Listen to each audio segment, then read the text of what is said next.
Peter Drucker spoke of what is at stake when he wrote, quote, "The most important and indeed the truly unique contribution of management in the 20th century was the 50-fold increase in the productivity of the manual worker in manufacturing. The most important contribution management needs to make in the 21st century is similarly to increase the productivity of knowledge work and knowledge worker. The most valuable assets of the 20th century company were its production equipment. The most valuable asset of the 21st century institution, whether business or non business, will be its knowledge workers and their productivity." Unquote. This book explains with great clarity the kinds of leaders who will answer the promise outlined by Joker and those who will not.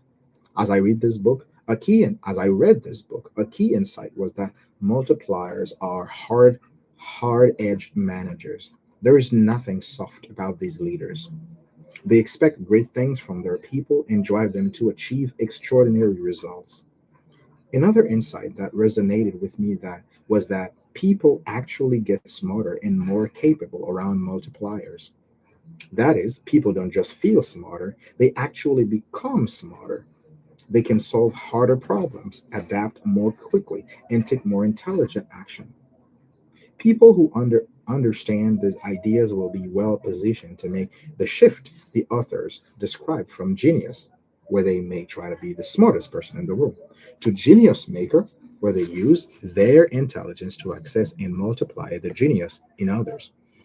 The power of such a shift is difficult to overstate. It is a night and day difference.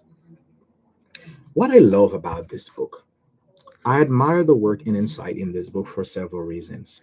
First, for the journalistic integrity and sheer tenacity required to analyze over 150 executives across the Americas, Europe, Asia, and Africa.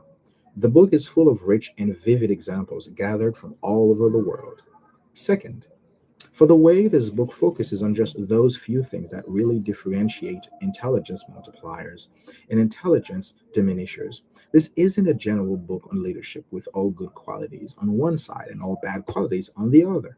It is more precise than that, identifying and illustrating only the five most differentiated disciplines. Third, for the book's range of motion, this book names a phenomenon the way Malcolm Gladwell seems to be able to, but also goes down several layers to provide practical insight into exactly how to lead like a multiplier.